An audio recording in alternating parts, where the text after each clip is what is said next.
Hello everyone, myself Dr. Harisankar Singh. In this video, I will discuss about the magnetic forces.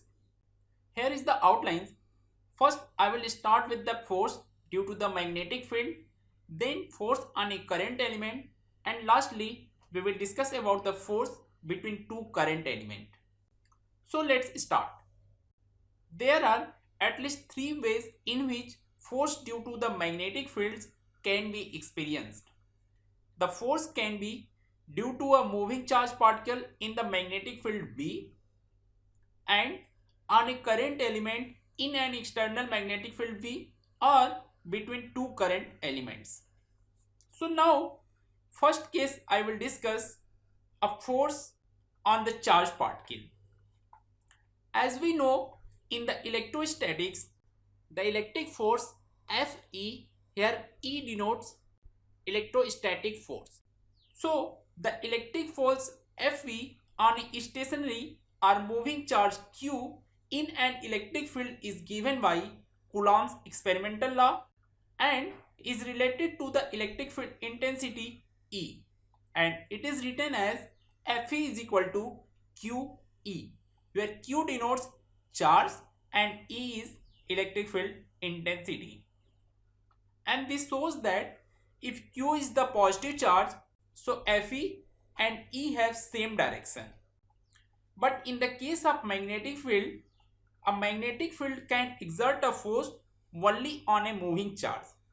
Experimentally, it is found that magnetic force Fm, here M denotes magnetostatics, experienced by a charge Q moving with velocity u in a magnetic field B is given by Fm is equal to Q u cross V. Here vector u denotes velocity of charge particle, vector V denoted as magnetic field.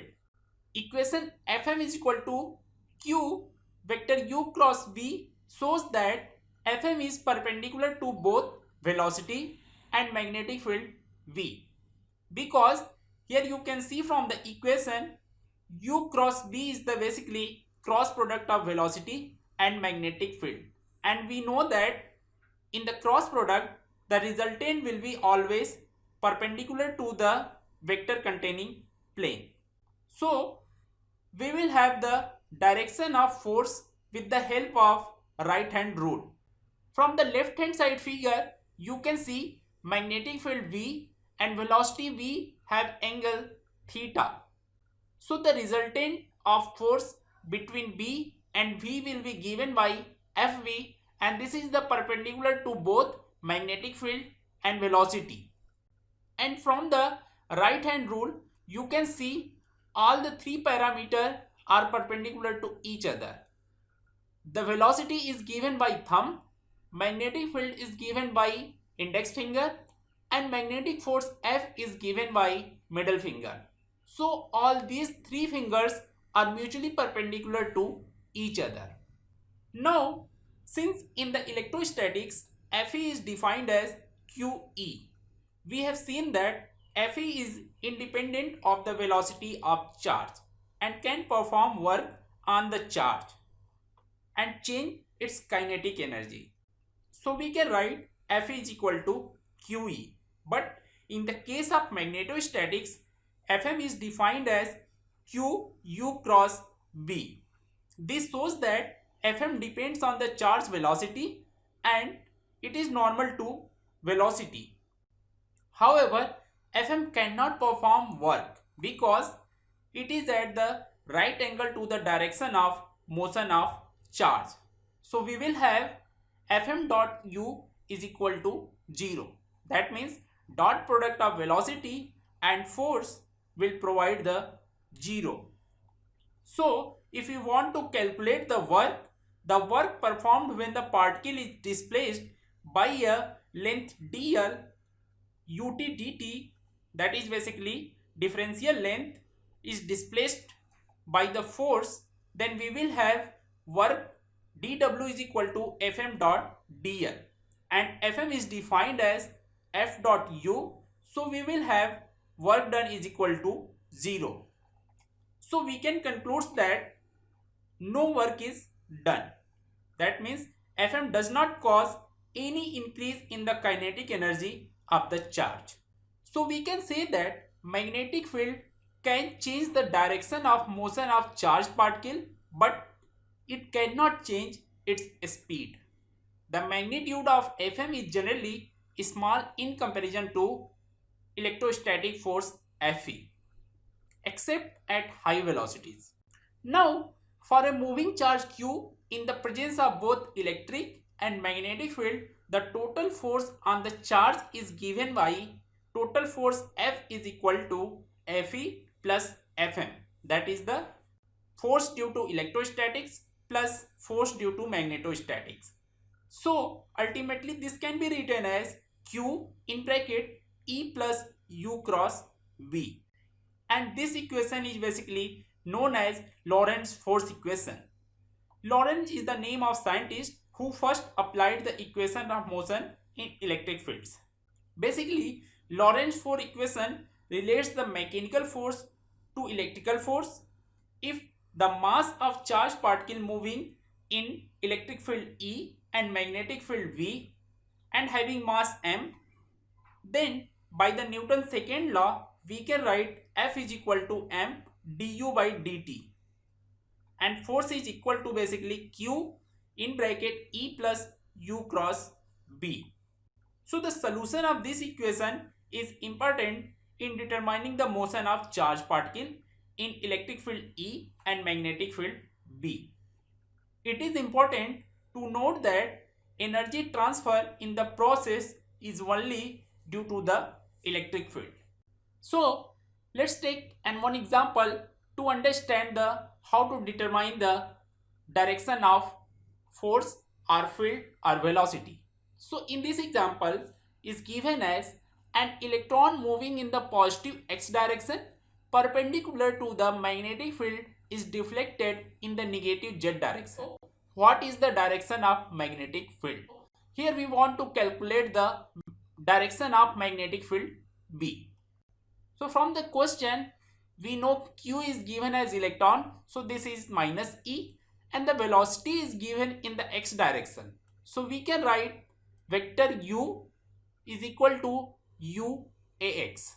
Here U is the velocity and ax denotes the direction of velocity, and force deflects the electron in the minus z direction, that is negative z direction.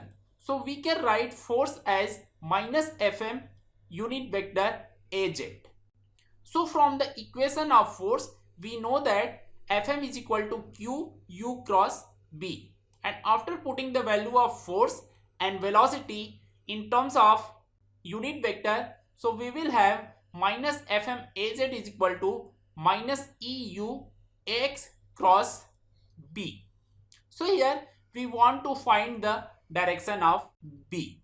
So simply we can find the cross product of ax and direction of V. We should have unit vector az. So from both the sign, minus sign will be cancelled out. So only we will have unit vector az is equal to unit vector ax multiplied by unit vector. So what will be the unit vector of V will have here to provide the unit vector az. So from the circular cross product we will provide the resultant one. So here if we put the value of magnetic field in the direction of unit vector ay, cross product of ax with ay will give the az. So ultimately we can say that direction of magnetic field B will have unit vector ay, that means positive ay. So we can say that B has to be in the positive y direction. Now I will discuss the force on a current element in an external magnetic field B. A current flowing through a conducting wire consists of charged particle drifting through the material of the wire. As a consequence, when a current carrying wire is placed in a magnetic field, it will always experience a force, and this is equal to sum of the magnetic force acting on the charged particle and moving within it. A vertical wire carrying no current oriented along the z direction and it is placed in a magnetic field B, and magnetic field is basically in the minus ax direction. From the axis representation you can see the x denoted by dot, that is basically in the outward direction, but here the magnetic field in the area is represented by cross. So we can say that the magnetic field have the minus ax direction, that is inward direction. So in this case, if the conductor is not carrying any current, so there will be no any force is acting over the conducting wire. But you can see in the case of second and third figure, the current is carrying by the conducting wire. So what is the direction of deflection of these current carrying wires? So in the first case, the current direction is upward direction, that is positive z direction. So what will be the deflection of the current? From the right hand rule you can see that the direction of magnetic field is inward direction, whereas current direction is in the positive z direction.